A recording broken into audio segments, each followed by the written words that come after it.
Hello, Internet. It is I, the Malik Aaron, and welcome back to Box Office Predictions. Today we're going to be talking about Freelance, I guess. So, as usual, we're going to be going over the pros and cons. So, let's get to it. Pros. Oof. Well, you got John Cena, you know, the Invisible Man over here, the You Can't See Me Man. Obviously, he's known for his work in WWE and wrestling, but he's also an actor now. It took him a minute, but now he's starting to you know pick good roles or like better roles, and now he's become a very prominent face in Hollywood. I mean, trying to see, like, he started with the Marine way back in 2006. Let's see, there's Trainwreck, Daddy's Sisters, Daddy's Home. Those are more like most of these are supporting roles, like Daddy's Home 2.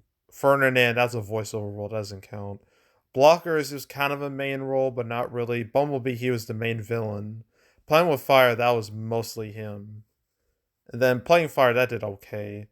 Doolittle, that was like a voice role, I'm not counting that. F9, yeah, I guess he was one of the main antagonists of that. And I'd be remiss if I didn't mention the whole Taiwan thing, because that was a big oopsie, to say the least. That was a big shit show. The Suicide Squad, Peacemaker, that movie flopped when it really shouldn't have. But I mean, hey, Peacemaker got to have his own show, so that's cool. There's Fast X, earlier, this summer. Barbie was very much just a cameo appearance.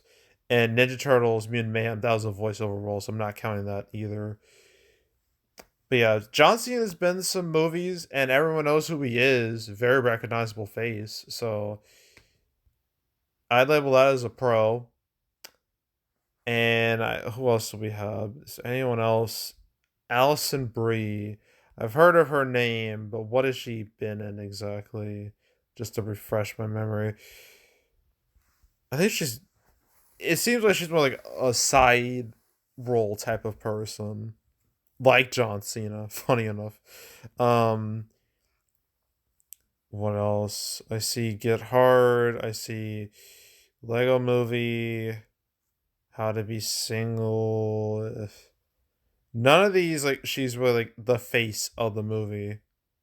She's basically it's a side character, so I don't think her presence is gonna really help anything.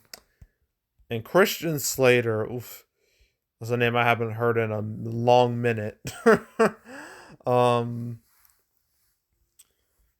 I remember some of the stuff he's been in. Might as well just go over it really fast. Heathers, the original Heathers is JD, that became like a musical like in the 2010s.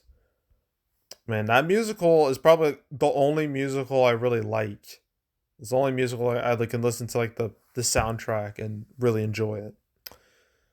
So yeah, there's Heathers, which didn't do well financially, but it became a cult classic later on.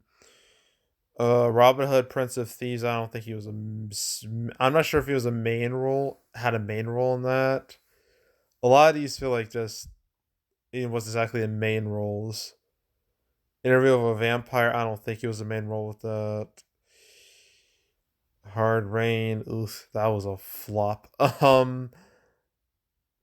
Zoolander as himself. Okay. Alone in the Dark. Ooh, that is one of the worst movies ever made right there. Like, that is a mega stinker. So I'm not even gonna go near that. And then he hasn't really done much since, like, at all. So there's no point even mentioning it. So yeah, all we got is John Cena. That's it. So that's a pro. That's it. Okay, cons. Marketing, advertising. Where is it? Where where is it? I see nothing. I've seen nothing. This poster is literally the only thing I've seen. That's it. I've seen no ads, no trailers, no nothing. No one, not one person on planet Earth is talking about this movie because they're all busy talking about Five Nights at Freddy's, obviously. But at least like that movie, like Universal's been pushing it hard enough. They really even need to push that hard enough. Like the fans were gonna just go wild over it anyway.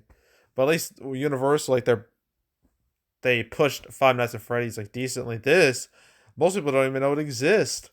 So that's a massive problem. So no marketing con. Another con are the reviews, which are just shocking to me. This, as of me recording this video, has a 0%. Yeah, a fat zero. A zero. Okay. 21 reviews, which I know that's not a whole lot of. That's not a whole lot to go off of, but still 0%. Like, I can't recall the last time I talked about a movie that had a score of a 0%. I don't think I've talked about any movie that had a score that low. So if this is the first, then hell yeah. I get to talk about a movie with a 0% rating. That's awesome. But yeah, that's death. Absolute death. And its cinema score is a B minus, which is surprising. I thought it'd be a lot lower than that, considering that is 0%. But still, yeah.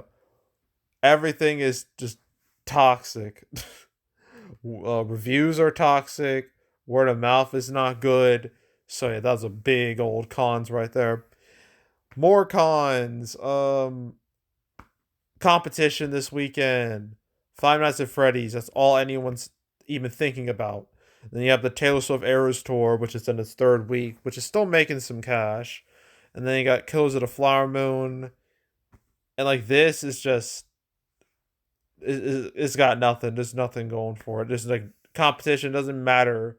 No one knows this exists. So dealing with the big movies of the weekend, that's a con.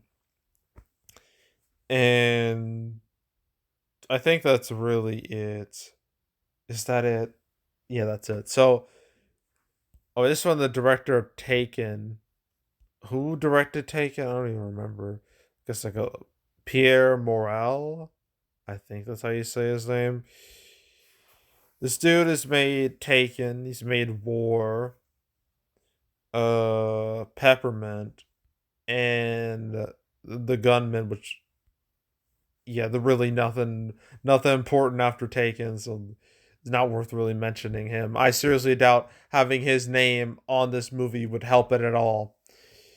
So anyway, predictions opening weekend, $1 million. I will laugh if it even. And I won't even laugh. I'll be shocked. I'll be amazed if it hit $1 million. I don't see this. I don't know if I see this hitting like 500K. Honestly, I'm gonna go with 500K to a million just to be safe, and then it's total less than two. I don't see this having long legs. I see this appearing and disappearing from theaters like real quick. And honestly, I don't even know why this is in theaters. This would have worked way better as like a Netflix movie or something. But nah, this had to be on the big screen for God knows what reason. So yeah, that's it for Freelance. Now we got one more movie to talk about. Another movie no one cares about at all, and that's Inspector Sun. So yeah, and then that'll be it for October. So yeah, that's it. That's all. Make sure to subscribe, like this video, leave a comment, turn on notifications, share the whole drill. We'll check out more videos like this. I got playlists on the homepage, all previous prediction videos I made this year, the past few years. If you want to watch any of them, go right ahead. There's also the canceled series where I go over all the movies that were supposed to come out but didn't. Uh, Never talked about Freelance because I didn't know it existed. I wasn't even sure I was going to make a video on it this weekend. But I did, so yeah. I mean, I never talked about it in a cancel episode, so yeah. But I've now made 213 episodes of canceled because I just made one like yesterday. So, or really like 2-ish hours ago. 3-ish hours ago. Yeah. So, want to watch that episode or any of the other ones I've done on the channel, 213 episodes. You have plenty to choose from. You want to binge it all from beginning to now, I highly encourage you do that, so go do it. There's also box office recaps where I go over the box office results for a particular month. October recap will come out early November, the first week of November, before the Marvels comes out. So yeah, stay tuned for that. But if you want to watch any of the past recap videos of Man of the Channel, you can go right ahead. And yeah, that's it. That's all. I am out. Goodbye.